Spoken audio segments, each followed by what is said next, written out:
오늘은 민수기 8장 5절부터 26절까지 말씀을 통해서 광야에서 배우다, 광야에서 헌신을 배우다라는 말씀으로 함께 또 저희들 하나님의 말씀을 살펴보기를 원합니다. 지난 시간에 저희들이 출애굽기 40장의 말씀을 통해서 이 성막이 준비가 된, 완성이 된 단계에 대해서 우리가 함께 말씀을 살펴보게 되었습니다. 이제 오늘은 그 동일한 내용인데요. 이제 지난 시간은 성막이 만들어지기까지의 과정을 말씀하신 거라면, 이제는 그 성막이 앞으로 감당하게 될 그 첫 걸음을 뛰게 되는 그러한 본문의 내용이 되겠습니다. 이제 저희가 민수기 8장 말씀을 보지만은 민수기 이제 7장 말씀, 7장 1절의 말씀 보게 되면은 성막에 사용된 모든 기구들 위에 기름을 붓는 것으로 시작을 합니다. 기억하시겠지만 기름을 붓는다는 것은 구별하다라는 뜻이고요. 구별되었다라는 뜻은 하나님께 드려졌다라는 뜻을 가지고 있습니다. 이제 이렇게 하나님께 온전히 모든 성막의 기구들이 하나님께 드려지고 난 이후에 모든 이스라엘 백성들이 이 모든 일들을 기념하고 축하하기 위해서 이스라엘의 각 지파의 대표들이 특별 예물을 드리러 하나님 앞에 나아오게 됩니다. 이제 이런 모든 일련의 과정들이 끝나고 난 이후에 이제 성막이 공식적으로 가동됨을 알리는 점등식, 등잔대에 불을 붙이게 되죠. 그러니까 예를 들어서 우리가 결혼식을 하더라도 양가 어머님이 먼저 나와서 화촉을 점화하시잖아요. 마찬가지입니다. 이제 성막에 모든 기름을 붓고 제사를 드리고 다 기뻐하는데, 이제 점등식을 하면서 이제 본격적으로 성막이 열리게 되는 그런 순간이 벌어지고 있습니다. 이제 제가 지금 말씀드리는 게 민수기 7장에 대한 내용을 좀 간단하게 요약을 해드립니다. 이게 필요하기 때문에 설명을 드리는 건데, 이제 성막이 제 기능을 발휘를 해야 되는 순간이 온 것입니다. 자, 그런데 오늘 말씀 보게 되면은 이 성막이 되기 위해서, 성막이 그 기능을 온전하게 하기 위해서 기구가 있다고 끝나는 것이 아님을 말해주고 있습니다. 어떤 행사를 했다고 해서 성막의 기능을 발휘하는 것이 아니라, 오늘 읽었던 8절부터인가 8장 5절부터의 말씀을 보게 되면은 하나님께서 그 모든 일들을 감당하도록 이제 레위인을 따로 불러서 세우시는 장면이 나와 있습니다. 오늘 본문 읽지는 않았습니다만은 민수기 8장 6절과 11절의 말씀을 하나씩 보게 되면, 6절 말씀에 이스라엘 자손 가운데서 레위 사람들을 취하여 그들을 정결하게 하라. 원래는 기구들과 성물들 위에만 기름을 부었지만, 그리고 제사장들에게만 기름을 부었다면은 이 8장 6절 말씀 보게 되면은 레위 사람들도 따로 불러내어서 그들에게 기름 붓는 장면이 나옵니다. 그러면서 이것에 대해서 설명하기를 11절 말씀 보게 되면, 그리고 아론이 레위 사람들을 이스라엘 자손의 헌물로 주 앞에 드릴지니 이것은 그들이 주를 위해 섬기는 일을 집행하게 하려 함이라 라고 되어 있습니다. 성막이 성막으로 세워지기 위해서 어떠한 도구와 기구와 재물만 필요한 것이 아니라, 성막의 기능이 온전히 진행될 수 있도록 섬겨줄 사람, 대신해서 그 모든 일들을 집행해 줄 사람이 있어야만 성막이 그 기능과 역할을 온전히 감당할 수 있음을 우리들에게 지금 말해주고 있습니다. 그래서 오늘은 세 가지를 우리가 말씀을 통해서 좀 찾아보기를 원하는데요. 왜 이 성막의 기능이 이렇게 운영되기 위해서 왜 레위인이 선택이 되었을까? 그리고 두 번째로서는 그 레위인들에게 성막을 섬기는 일에 있어서 요구되는 자세는 무엇일까? 그리고 그 레위인들이 이 성막을 섬기는 데 있어서 그들이 헌신된 기간은 얼마일까? 이 세 가지를 좀 살펴보도록 하겠습니다. 첫 번째로 이 성막을 섬기는 일에 있어서 레위인이 선택된 이유를 우리가 말씀을 통해서 살펴보기를 원하는데, 왜 많고 많은 이스라엘의 12지파 중에 왜 하나님께서 유독 레위인을 택하시고 그들로 말미암아 성막을 세우시고 성막을 섬기는 이 특별한 일에 그들을 택하셨던 이유가 무엇일까? 우리 성도님들 아시겠지만 출애굽기 32장의 말씀 보게 되면 모세가 십계명을 받들기 위해서, 십계명이 뭔지 아시죠? 한번 해보실까요? 제가 이제 계속 할 거예요. 누구의 안부를 물어봐야 한다? 시누이 안부, 그 다음에 살간 도거탐. 그러니까 이렇게만 말씀드리면은 뭐가 뭔지를 모르시고 그냥 시누이의 안부를 묻자 이러시면 안 됩니다. 이거를 설명하는 시간이 아니기 때문에 그냥 말씀드리는 거고요. 이제 그 10계명을 받들러 이제 올라갔습니다. 근데 40주 40야가 되도록 모세가 내려오지 않게 되자 이스라엘 백성들이 불안함과 초조함에 빠지게 되죠. 그래서 모세를 대신한 아론이라는 지도자를 앞세워서 우리를 이집트에서 인도해 내신 그 하나님을 우리가 볼 수 있는 형상으로 만들자. 그래서 그것을 앞세워서 우리가 가야 될 길을 갔으면 좋겠다라는 요구를 하게 되고요. 우리가 아는 것처럼 그들이 가지고 있는 각종 장신구죠. 금붙이들을 내어놓고 그것을 부어서 송아지 형상을 만들어내게 됩니다. 그런데 이스라엘 백성들이 그것을 만들고 나서는 이것이 바로 우리를 이집트에서 구원해낸 우리의 하나님이라고 불렀고요. 그 하나님이죠. 하나님은 아니지만 그 송아지를 섬기는 날을 기념해서 그날을 주의 날이라고 불렀던 그러한 사건이 있습니다. 그러니까 하나님께서 이것을 보시고 분노하시게 됩니다. 그 분노의 표현이 모세가 시내산에서 내려왔을 때의 그 10계명 율법의 돌판으로 그 금송아지를 향해 던졌던 사건을 기억을 하실 텐데, 하나님께서는 모세를 통해서 그 모든 사람들, 경고망동하고 하나님의 영광을 가리웠던 모든 사람들을 심판하도록 명령을 하시게 됩니다. 그때 모세가 이스라엘 진영의 한 가운데 서서 이와 같이 외치게 되는데, 누가 주의 편에 속하겠느냐라고 말을 하게 되었을 때에 하나님을 배반했던 무리에서 구별돼 나왔던 지파가 바로 레위 지파였습니다. 출애굽기 32장 26절. 이에 모세가 진영의 문에 서서 이르되 누가 주의 편에 속하느냐 그는 내게로 나아오라 하니 레위의 모든 아들들이 함께 모여 그에게로 왔다라고 되어 있죠. 바로 이 말씀, 그러니까 하나님의 영광을 가리웠던 사람들과 하나님의 영광을 지키기 위해서 그들의 믿음을 지켰던 사람들이 구분되는데, 구별되었던 사람들이 레위인입니다. 그러니까 그 레위인들과 모세가 함께 금송아지를 섬겼던 3,000명이나 해당되는 사람을 바로 그 자리에서 즉결 심판이죠, 죽이게 됩니다. 이와 같이 하나님을 향해 범죄한 자들을 징계하고 난 바로 그 이후에 모세가 하나님의 이름으로 레위인들을 거룩히 구별하고 그들에게 축복을 줄 것을 약속하는 장면이 있는데요.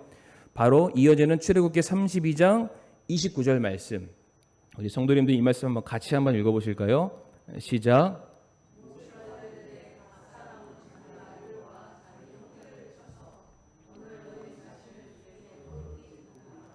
그리하면 그분께서 이날 너희에게 복을 주시리라 하였더라. 아멘. 자, 하나님께서 레위 사람들 보고 내가 너희들에게 복을 주겠다, 모세를 대신해서 그들에게 말씀을 주시게 되죠. 그렇다면 하나님이 레위 사람들에게 주신 복이 무엇일까? 민수기 3장 12절과 13절의 말씀을 보게 되면 그 축복의 내용이 무엇인지를 우리가 분명히 확인할 수가 있는데, 모세가 레위 지파에 속한 모든 사람들을 거룩히 구별하여 그들을 하나님의 것, 하나님의 소유가 되게 하실 것을 선언하는 장면이 있습니다. 우리가 이 말씀도 한번 같이 읽어보도록 하겠습니다. 시작. 보라, 나 곧 내가 이스라엘 자손 가운데서 레위 사람들을 취하여 이스라엘 자손 중에서 태를 여는 자들, 즉 처음 난 모든 자를 대신하게 하였노라. 그러므로 레위 사람들은 내 것이 되리니 이는 처음 난 모든 것이 내 것이기 때문이니라. 내가 이집트 땅에서 처음 난 모든 것을 치던 날에 이스라엘 안에서 처음 난 모든 것은 사람이나 짐승이나 다 나를 위해 거룩히 구별하였으니 그들은 내 것이 되리라. 나는 주니라. 아멘. 하나님께서 말씀하시기를 이 땅에 태어난 모든 것들의 첫 번째 것이 바로 나의 것인데, 이 나의 것을 대표하는 사람이 바로 레위 지파다라고 말씀하시는 거예요. 그러니까 이 사건 이후로 하나님에게 있어서 모든 지파를 대표하는 우선되는 첫 번째 지파는 바로 레위 지파였다. 나는 그들을 우선적으로 여긴다라고 말씀을 하고 계십니다. 하나님께서 레위 지파를 선택하고 그들을 따로 택하셨던 이유는 다른 것이 아니죠. 하나님의 백성으로서 마땅히 지켜야 할 거룩함을 지키기 위해서 앞장섰던 지파가 바로 레위 지파였습니다. 하나님의 영광이 가리워지는 일에 대해서는 참지 못하고 함께 분노할 수 있는 사람이 바로 레위 지파였습니다. 하나님의 기뻐하시는 일에 바로 자신의 기쁨을 동일하게 같은 것으로 여길 줄 아는 지파 역시 동일하게 레위 지파였습니다. 그렇기 때문에 하나님의 영광이 그리고 하나님의 임재가 항상 임하게 되는 성막에서 그 일을 섬기고 이제 제사장의 손과 발이 되어줄 사람으로서 레위 사람을 선택하는 것은 너무나도 당연한 사실입니다. 하나님을 향해 자부심도 없고 긍지도 없는 사람, 하나님께서는 이러한 사람을 쓰실 이유가 전혀 없습니다. 오히려 하나님께서는 그 사람의 스펙과 능력이 부족하다 할지라도 누구보다 하나님을 대신해서 하나님의 영광을 위해서 하나님의 일을 위해서 사용되고자 마음을 드리는 사람, 삶을 드리는 사람, 바로 그 사람을 지금 하나님이 찾고 계시고 그 사람을 모든 사람들 위해 가장 첫 번째 사람으로 인정해 주신다는 사실입니다. 우리가 이 말씀을 통해서도 우리가 한 가지 알 수 있는 사실은 무엇이냐면 하나님께서 자신을 사랑하는 사람에게 반드시 복을 주십니다. 그러니까 오늘 말씀에서도 이 레위 지파가 하나님의 영광이 가리워지는 것을 참지 못하고 함께 분노함으로 말미암아 하나님의 마음을 헤아려 줄 줄 아는 그런 사람이었어요. 그러니까 그 사건에 대해서 하나님께서 인정하시고 내가 너희에게 복 줄게라고 말씀을 하셨잖아요. 그런데 민수기 말씀 아까 봤던 그 말씀 봤더니 하나님께서 주시는 복이 무엇이냐면은 돈이 아니었어요. 명예가 아니었습니다. 우리가 바라는 건강과 성공이 아니었습니다. 하나님께서 레위 지파에게 주셨던 복은 다름 아니라 하나님을 섬기는 일이었습니다. 성도 여러분들 이게 좀 공감이 되시나요? 그러니까 내가 뭔가 하나님을 향해서 이바지를 했으면 그것에 대한 보상을 받아야 되는데 그 보상이 다름 아니라 더 많은 일을 하게 되는 거예요. 우리 성도님들이 과거 역사나 이 조선왕조 실록 이런 것을 좋아하시는지는 잘 모르겠지만 역사책을 보게 되면 한 나라에 혁혁한 공을 세웠던 사람은 반드시 왕이 그들에게 무엇인가 상을 내립니다. 그런데 그들이 내렸던 상 중에서 가장 좋은 상이 혹시 뭔지 아세요? 관직입니다. 관직. 왜 관직을 줄까요? 관직을 주면은 당연히 그에 따르는 월급과 돈과 명예, 권력은 오게 되어 있습니다. 그런데 왕에게 있어서 이 사람만큼 자기의 마음을 헤아려 주고요, 이 사람만큼 자기의 수족이 되어서 일해 줄 수 있는 사람이 없는 거예요. 그러니까 내가 줄 수 있는 최고의 권한, 내가 가지고 있는 능력의 일부분을 나누어 주는 겁니다. 오늘 본문에서도 마찬가지인 거예요. 하나님께서 레위 지파를 보시고 그들을 흡족히 여기시고 하나님께서 그들에게 주오셨던 게 무엇이었냐면 하나님의 사역을 감당하는 일부분을 떼어주시게 되는 거예요. 그러니까 피조물이 창조주의 사역에 동참할 수 있는 권한을 부여해 주신 것입니다. 감동이 안 되시나 봐요. 뭐하러 또 일하나 이런 생각이 드시는 것 같은데 성도 여러분, 이거보다 더 큰 영광이 없다라는 것만 기억해 주시기를 바라겠습니다. 그러니까 하나님을 위해서 정말로 최선의 자신의 모든 삶을 드리는 레위 지파였기 때문에 하나님께서는 하나님의 영광과 임재를 상징하는 성막을 세우는 일에 레위 사람들을 쓸 수밖에 없었고요. 또 하나의 이유가 있는데 레위라는 이름 안에 담겨져 있는 뜻이 있기 때문입니다. 레위가 그 뜻이 무엇이냐면은 연합 혹은 하나됨이라는 의미를 가지고 있습니다. 성도 여러분들, 왜 이 땅에 하나님께서 성막을 허락하셨을까요? 성막의 본분과 역할은 다른 것이 아닙니다.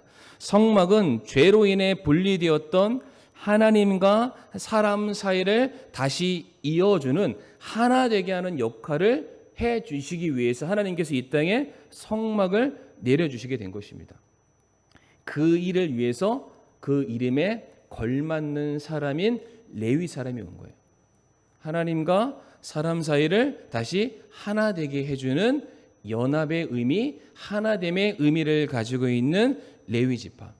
저는 이거보다 걸맞는 이름과 지파가 없다라고 생각을 하는데, 이것은 구약의 성막만이 아니라 신약의 교회를 세워가는 원리도 전 동일하다라고 믿습니다.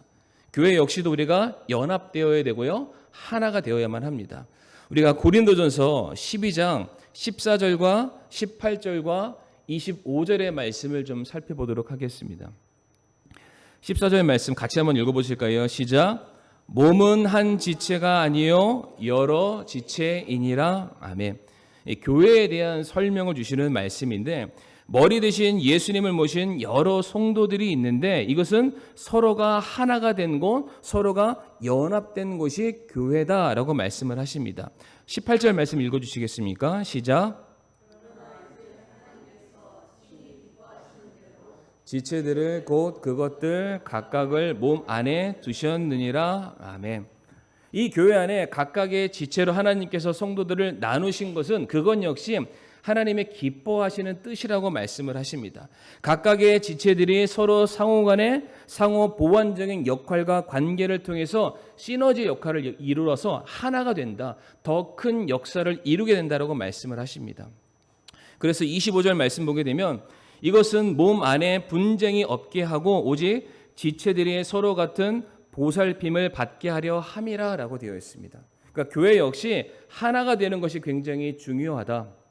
서로가 다른 모습을 가지고 있고 다양한 은사를 가지고 있고 다양한 인생의 길을 걸어왔지만, 우리가 예수 그리스도를 우리들의 머리로 모시고 있는 한 교회의 모든 성도들은 서로가 분쟁하지 않고 다투지 않고 서로의 목소리를 앞세우는 것이 아니라 서로 주 안에서 하나가 되어야 된다. 서로 돌보는 역할을 감당해야만 한다.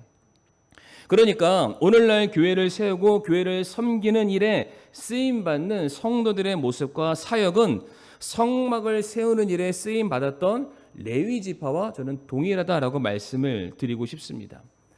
비록 교회 사역에 우리가 헌신되는 것이 쉽지는 않겠지만은요, 우리가 한 가지 기억할 것은 하나님께서 성막을 위해서 택했던 레위 사람들, 그 사람들을 가장 첫 번째 사람으로, 가장 우선된 사람으로 기억하고 계시고요. 그들을 향해서 말씀하시기를 그들은 내 것이다라고 말씀하셨어요. 그들은 나를 위한 사람이다. 그러니까 저는 동일한 의미로 오늘날 주님의 몸된 교회를 세워나가는 일에 있어서 우리가 쓰임받고 택함 받은 것이 우리들의 영광이고, 그렇게 해서 이 몸된 교회를 세워나간다면 주님께서 우리를 보시고 기뻐하실 것이고, 우리를 내 것이다, 나의 백성이다, 나의 사랑하는 자녀다라는 동일한 칭찬을 주시리라고 믿습니다. 두 번째로 우리 레위인들에게 요구되는 자세에 대해서 우리가 좀 살펴보도록 할 텐데요. 본문에서 레위인을 구별해 드리게 되는 이 장면 중에 조금 특별한 장면이 나옵니다. 우리 성도님들 13절 말씀 화면에 나오게 될 텐데 한번 읽어주시겠습니까? 시작.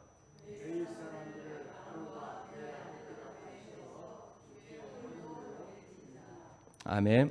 우리 성도님들 펜 있으시면은 여기 헌물이라는 그 단어 밑에 밑줄을 쳐주시고요. 여기서 주께 헌물로 드린다라는 뭔가 이게 좀 복합적인 의미로 쓰여져 있긴 하지만은, 여기서 쓰였던 헌물이라는 것은 요제를 의미합니다. 요제. 요제라는 것은 제사의 종류를 가리키는 말이 아니라 제사를 드리는 방식을 의미하는 그런 단어이기도 한데요. 레위기 7장 30절 말씀 보게 되면 요제가 어떠한 것인지 우리들에게 자세히 설명을 해주고 있습니다. 레위기 7장 30절 말씀 제가 한번 읽어보도록 하겠습니다. 불로 예비하여 주께 드리는 헌물을 자기 손으로 가져올지니 곧 그는 그것 즉 그 기름과 가슴을 가져와 그 가슴을 주 앞에서 흔들어 요제 헌물로 삼고라고 되어 있습니다. 하나님께 드려질 제물을 이제 가져 나와서 앞으로 흔들고 뒤로 흔드는 제사의 방식을 이 레위기 7장 30절에서는 그것이 요제다라고 말씀을 하시죠. 다시 말해 앞으로 흔들고 뒤로 흔들고. 그런데 이 흔드는 방식에도 의미가 다들 있는데요. 앞으로 흔든다는 것, 앞으로 드려진다는 것은 내 앞에 계시는 전능하신 하나님께 드려진다라는 의미이고요. 그것이 다시 뒤로 흔든다는 것은 하나님께서 자신이 받으신 것을 우리에게 다시 돌려주신다라는 의미가 담겨져 있습니다.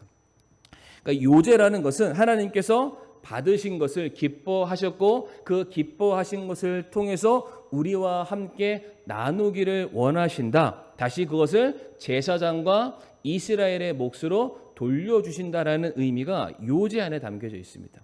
자, 그런데 성도님들께서 방금 전에 이 말씀을 읽으시면서 무엇인가 발견하셨는지는 모르겠는데 그 13절 말씀을 다시 한번 보시게 되면은 요제를 드릴 때에 어떠한 짐승이나 제물이 하나님께 요제로 드려지지 않습니다. 13절 말씀 다시 한번 보게 되면 레위인 자체를 헌물로 드려라 라고 되어 있습니다. 이 말이요 11절에도 기록되어 있고요 13절에도 기록되어 있고 15절과 21절에도 4차례나 등장을 하고 있습니다. 그러니까 헌물의 대상, 제물의 대상이 레위인 자체였다라는 것을 말해주고 계시는데요. 이 말은 레위인을 하나님께서 그들을 택하셨다라는 뜻이고요. 그들을 기뻐 받으셨다라는 뜻이죠. 근데 거기서 끝나는 게 아닙니다. 이 방식이 요제이기 때문에 하나님께서 자신에게 드려진 자들을 기뻐하셔서 이들을 통해서 일하기를 원하시니까 그들을 누구에게 다시 맡기시냐면은 제사장들에게 다시 맡기신 것입니다. 그러니까 이것이 제사장들의 몫이 되는 것이다라는 것이 지금 레위인이 요제로 드려지는 모습으로 그려지고 있습니다. 그러니까 이 요제 제사를 통해서 우리가 알 수 있는 것은 레위 사람들이 어떠한 사람들인지 그리고 이제 그들이 감당해야 될 역할이 무엇인지를 우리가 이 말씀을 통해서 확인해 볼 수가 있습니다.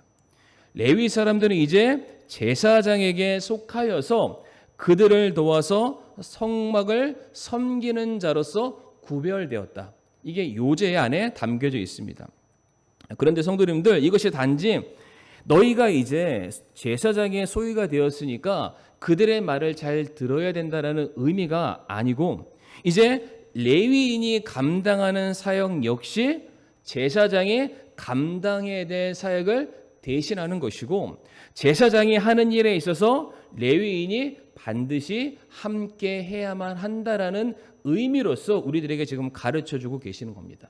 그러니까 제사장과 레위인이 서로 상호 협력적인 관계라는 것을 지금 보여주고 계세요.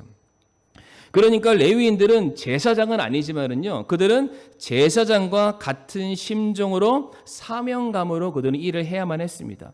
성도님 이게 굉장히 중요한데요. 제사장들은 그들에게 주어진 역할을 온전하게 감당하지 못하고 그들이 구별되지 못하고 그들이 만약 죄를 지었다면 그것으로 말미암은 심판과 하나님의 책망과 징계가 고스란히 백성들에게 돌아가게 되어 있습니다.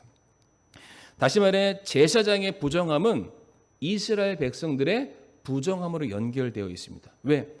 제사장으로 말미암아 하나님과 인간 사이에 벌어졌던 죄의 문제가 해결되지 않으면 더 이상 용서받을 길이 없잖아요. 그러면 하나님의 심판이 고스란히 내려올 수밖에 없습니다. 그래서 제사장이 바로 서 있지 않으면은 민족적인 심판과 재앙으로 이루어지기 때문에 항상 제사장은 스스로를 정결하게 구별해야만 했습니다. 그런데 이와 같은 동일한 역할이 누구에게 주어지냐면요, 레위인들에게도 주어지고 있습니다. 레위인들 역시 그들이 바로 서지 않으면 그로 말미암은 재앙이 이스라엘 백성들에게 더해질 것을 오늘 본문 19절에 우리에게 말씀하고 계시는데요. 우리 19절 말씀 우리 성도님들께서 다시 한번 읽어주시겠습니까? 19절 말씀 시작.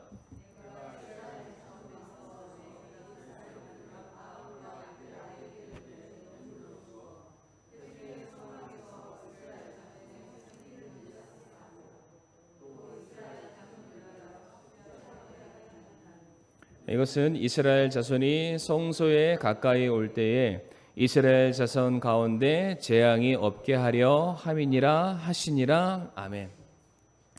민수기에서 전체의 말씀을 보게 되면 레위인의 여러 가지 많은 역할이 나와 있는데요. 방금 읽었던 말씀에도 나와 있지만 레위인의 역할은 무엇이냐면 이스라엘 자손들이 함부로 성소에 가까이 와서 죽게 하는 일이 없도록 그들을 지켜야 된다라고 되어 있습니다. 그러니까 사람들이 함부로 자신의 죄의 문제를 해결하지 아니하고 다만 개인적인 궁금함이라든지 단순히 자신이 가지고 있는 간절함 때문에 지켜야 될, 행해야 될 과정을 생략하고 그냥 달려들어왔다간 하나님의 심판과 제왕이 영광 가운데 임하기 때문에 그것을 지키는 일을 누가 감당하냐면은 레위인들이 해야 된다라고 지금 말씀하고 계세요. 다시 말해 레위인들이 지금 자신들에게 주어진 본분에 깨어서 충실함과 그들 역시 거룩히 구별된 삶으로서 그 본분을 감당하지 않으면, 사람들을 지켜주지 않으면, 성도들과 이스라엘 백성들을 구별시키지 않으면 그 모든 사람들이 자신의 간절함 하나 때문에, 그 경고망동함 때문에 모두가 다 성소를 향해서 달려가다가 죽임을 당할 수 있다는 사실입니다. 그러니까 만약 레위인들이 자신들에게 주어진 이 책무에 불성실하게 임하고요, 내가 가진 형편에 대해서 불평하고 원망하는 그런 모습들을 먼저 보였다. 그러니까 아무리 봐도 이스라엘 백성들이 이 성막을 둘러서 진을 치는 레위 사람들을 봤을 때 저 사람들의 모습을 통해서 하나님의 영광의 그림자가 비춰지지 않는다면 사람들이 그냥 다가갈 수 있다는 거예요. 누구나 갈 수 있거나 하나님의 영광을 지키는 저 사람들의 모습을 봤을 때 나와 별반 다를 것이 없는 걸 보건대 그냥 가도 되겠다. 레위인들의 역할이 굉장히 중요하다라는 거예요. 마치 그 가나안을 정탐했었던 그 12명의 사람들 중에서 10명의 사람들이 하나님의 약속을 다 잊어버리고 저희 갔다가는 저들과 비교했을 때 우리는 메뚜기 같은 존재이고 저기는 우리가 들어가서 점령할 수 있는 그런 곳이 아니다라는 불평과 원망의 에너지가 이스라엘 전체에 다 퍼지게 되었잖아요. 그로 말미암아 이스라엘 백성들이 40년간 광야에서 고생당했던 그런 일들, 여러 많은 사건들, 어떠한 사람들의 잘못된 판단과 그 모습이 그에게 속해 있는 모든 가족이나 지파와 민족에게 퍼져서 민족적인 재앙으로 내렸던 그 사건들을 우리 성도님들 아마 기억하실 겁니다. 그러하기에 레위인 역시 어찌 보면은 제사장을 돕는 그들의 손과 발이 되어서 육체적으로 일하는 사람일 수도 있겠지만 그들 역시 거룩히 구별되어서 하나님의 영광의 그림자를 사람들에게 보여줘야 될 굉장히 막중한 임무를 가지고 있다. 뿐만 아니라 이 레위인들의 경우에는 성막을 관리하고 성막을 움직이고 성막을 세우는 일들을 그들이 감당했기 때문에 실제로 그들이 해야 될 굉장히 육체적인 노동이 심했다고 합니다. 그래서 어떠한 사람이 한번 계산을 해봤대요. 성막에 들어가는 기구, 휘장, 덮개, 줄, 기둥 이런 것들을 다 한번 계산해 봤는데 성경에 기둥의 무게가 얼마다 이런 건 나와 있지 않고요. 그 기둥을 감싸는 금의 무게는 나와요. 또 그 기둥을 감싸는 무엇을 만드는 은과 놋의 무게를 합산해 봤더니 무려 그 무게가 6.8톤에 달한다고 합니다. 그러니까 그 무거운 거. 그러니까 이게 금속류만 따졌을 때 6.8톤이지 이게 성도님들 아마 아시는지는 모르겠지만 이와 같은 무엇인가 궤를 만들었을 때 궤 전체가 100% 금은 아닙니다. 그 속에는 이미 그 형태를 가지고 있는 아카시아 나무가 있고 그 아카시아 나무에 금을 쌓는 것도 있습니다. 그러니까 그 외적인 무게는 얼마나 더 많을까요? 아마 수십 톤에 달하지 않을까 생각이 드는데 그거를 다 누가 들었나요? 레위 사람들이 들은 거예요. 레위 사람들과 그의 자손들이 그것을 들고 이동을 하는 겁니다. 몇 년 동안 이동하죠? 무려 40년 동안. 근데 40년이라는 시간이 한 번 딱 쳐놓고 한 10년 지났다가 그 다음 10년 이동하고 그런 게 아닙니다. 구름 기둥과 불 기둥이 이동할 때마다 그 신호를 알 수가 없어요. 그때마다 즉각적으로 이 일을 감당하는 일이 정말 쉬운 일이 아니겠죠. 근데 이와 같은 일들을 감당하면서도 레위 지파 사람들은 그 누구도 불편과 원망을 하지 않았다라는 것이죠. 굉장히 육체적으로 부담스러운 일이고 외적으로 굉장히 허드렛 일처럼 보여지는 일이겠지만 누구도 어떠한 사람도 레위 지파에 속한 사람들은 그들이 이 일을 함으로써 하나님께 원망했다라는 사실을 우리가 모세오경에서 절대로 찾아볼 수가 없습니다. 우리가 다 같이 고린도전서 4장 1절에서 2절 말씀 같이 한번 읽어보도록 하겠습니다. 고린도전서 4장 1절에서 2절 말씀 같이 한번 읽어보실까요? 시작. 사람이 마땅히 우리를 그리스도의 사역자요 하나님의 신비들을 맡은 청지기로 여길지어다. 또한 청지기들에게 요구되는 것은 신실한 사람으로 드러나는 것이라. 아멘. 레위 사람들은 요제로 하나님께 드려졌습니다. 하나님께서 그들을 기뻐 받으셨고요. 그 기뻐 받으신 그들을 다시 보내서 이제 사람들 앞에서 하나님의 영광을 나타내는 일을 감당하도록 세상에 다시 보내신 겁니다. 그러니까 레위 지파 사람들의 경우에는 비록 그들이 제사장을 섬기고 이스라엘 모든 백성들을 대신해서 섬기는 일을 감당하지만 그들은 어떠한 자부심이 있었냐면 하나님께서 우리를 보내셨다. 청지기의 마음. 그러니까 자신을 보내신 하나님에 대한 사명자의 그 삶을 그들이 온전히 감당했음을 우리가 알 수 있다라는 사실인데, 앞에서도 말씀드렸던 것처럼 저는 레위인의 모습이 오늘날 이 교회를 섬기는 성도들의 모습과 저는 비슷하다, 아니 똑같다라고 말씀을 드리고 싶습니다. 우리 역시 예수 그리스도를 머리로 삼고 그분의 명령에 의해서 우리가 그분의 손과 발이 되어야만 할 것입니다. 이 일에 있어서 우리가 슬픈 표정하고요, 원망하고 불평한다면 그 모습을 바라보면서 누구도 이 교회 안에 더해지고자 하는 마음을 갖지 못할 것입니다. 우리 성도님들, 우리가 예루살렘 교회 말을 했을 때에 모든 사람들이 예루살렘 교회의 모습을 보고서 날마다 구원받아야 될 사람들이 더해졌다라는 말씀이 있죠. 이것은 단순히 사도 베드로의 말씀이 출중하고 훌륭했기 때문이 아니라 모든 이스라엘 백성들, 예루살렘 안에 속해 있던 모든 성도들이 사랑을 실천하고 주님의 말씀에 순종하는 모습이 세상의 빛과 소금의 역할로 드러났기 때문에 그 모습이 세상 사람들로 하여금 교회를 향해 한 걸음 나올 수 있는 계기가 되었던 것입니다. 이제 마지막으로 세 번째, 레위인들의 우리 사역 기간에 대해서 우리가 좀 살펴보도록 하겠습니다. 본문 24절부터 26절까지의 말씀이 되겠는데요. 24절에서 26절 말씀 같이 한번 읽어보겠습니다. 시작.